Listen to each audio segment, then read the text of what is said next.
This is Forge Daily with Mackenzie Barwell on the Forge Audio Network. Forge fans, welcome back to another episode of Forge Daily. Today is Thursday, August 24th, 2023. I'm your host, Mackenzie Barwell, here to give you all things Forge FC. Today is more of a player-focused episode. I got the chance to sit down with Noah Jensen to get his take on some recent and future matchups, as well as some game day shenanigans. So please enjoy our interview and Noah's insider knowledge on what exactly goes down on the away trips. Noah, first things first, something I wanted to ask you about regarding last Saturday. When I come into Tim Hortons Field, I sometimes come a little bit earlier so I can watch the walk-ins, and somehow you and Woobs time it perfectly every single time to not only walk in together, but at the same time just looking dapper, if you will, fitted up. How do you time that, and when did that start? So last year, Woobs always been big on the outfits, and to be honest, like last year, it was my first year. I was just getting into the groove of things. But I feel like this year, I really stepped my outfit game up. And I think Woobs has recognized that too, because now there's a lot more pictures of me and him. Game respects game. And him and I, of course, we live together, so we arrive together. Oh, okay. That's how we time it so well, because we get out of the same car. But yeah. You guys coordinate the fits or no? No, but sometimes they do oddly coordinate, and I think those are the best days. But yeah. In terms of game day fits, you'll never see Woobs and I disappoint, I don't think. Do you believe in the whole dress nice, play well kind of thing? That is my personal mantra, look good, play good. Yeah, that's it. Yeah. But it look good, feel good, play good. That's the mantra. It goes hand in hand. Yeah. But honestly, I believe that playing at home and playing away, everyone's wearing the same stuff, you show up to the game together, whatever. Yeah. Playing at home is where you get to express yourself, but you also get to, dress to show up to work, it's a different experience. Yeah, it's like a dress down day at work. You just get to dress up, look good with your boys, and play a good game. Honestly, maybe I'll start doing that. You should. Okay, we'll move on a serious note here. Reflecting on Saturday's match, now that you've had a day or two to kind of look back, I know emotions are running high after the game. Mm-hmm. Can you point out a few things that you think went well that you would like to see the team carry into Saturday's match against Ottawa?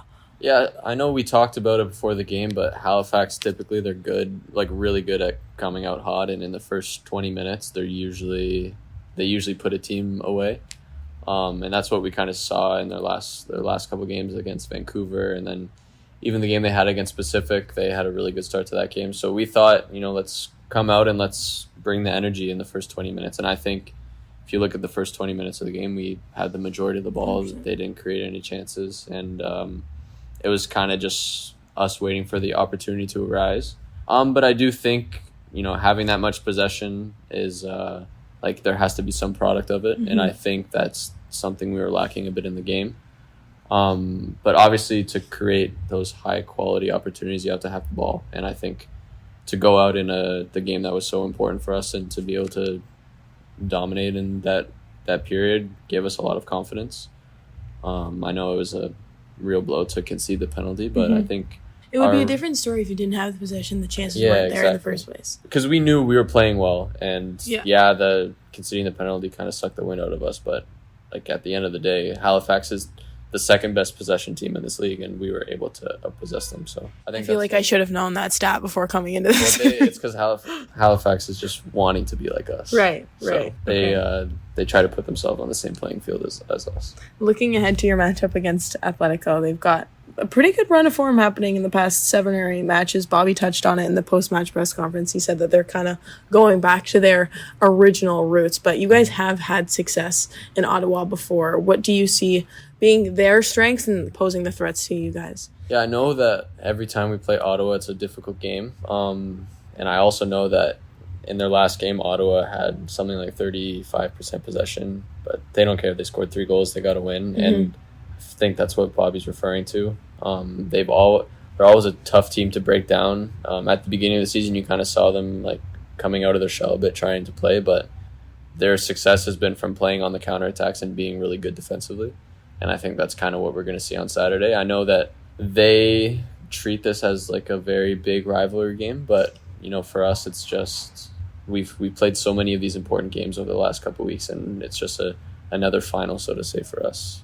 We're just trying to put our best foot forward in these games and prepare ourselves as well as we can for the playoffs and keep us at the top. Yeah. Looking at the playoffs now, and the standings more generally, I think top 4 or 5 teams are still within 1 or 2 points of each other. Yeah. Do you think that having that as kind of the backdrop going into Saturday changes anything? Well, over the course of the season, you can never point at a game and say it's an easy game or take it for granted, but I think it's like the last 3-4 games we played, we know that we can't afford to lose those games. And the one we lost against Calgary was tough because that would have put us top of the table. But I think the importance of these games, it's good preparation in a way. Mm-hmm. You never know what's going to happen with the playoffs, but if you play these games regularly enough through the season that matter a lot, then when it gets to the playoffs and those are games that you have to take care of business, right. It's not that big of a jump. Out of nowhere. And you don't treat it as something that's more important than it is. It's at the end of the day, it's just another game, but it's a game that you have to perform at your best. Yeah. And I think that those are kind of some lessons that we've taken over the last couple games. Maybe the results haven't gone our way, but we know exactly what has to be better. Mm-hmm. And when we get to those moments, I'm without a doubt know that all the small mistakes that we've been making are not going to be there. Mm-hmm. That's interesting to actually hear that take on it, because it's kind of more of a motivator instead of like a intimidating thing. And I think even Bobby will say this, us as a club, not even myself, but the guys who have been here for a longer time have played in a lot of important games. Yeah. And that's why a lot of teams, when they play us, of course, they're going to give us their best game. But in the high pressure moments, we've all been there before. Yeah. All of us in this locker room. Now that you have the opportunity to play alongside these veteran players, like you said, how do you feel like that has changed your game as an individual player?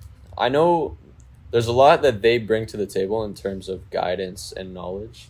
From just being here last year, they've taught me a lot about being mature in games and stuff, knowing the moments when to do certain things and try certain things. And that's something that definitely I learned a lot about last year.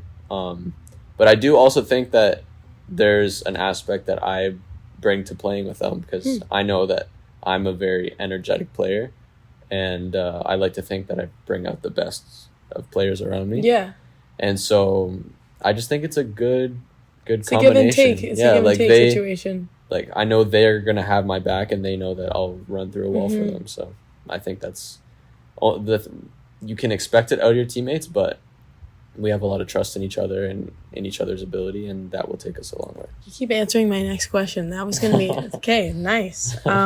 What does an away trip look like? Sometimes in Ottawa, they have the scooters downtown, so we like to go out and ride around on those. Yeah. The thing about the away trips, very regimented, I would say. Right. There's only so much time for scootering downtown Ottawa. Everything is planned out for you, but it's one of those things that's not actually that bad, because you're not really thinking about what you're going to be doing. It's just look at the schedule, and that's what you're going to be doing. The itinerary's there. Yeah, everyone has their match day routines, what time they eat before games, what they do. They go for a walk, go to the gym. Yeah.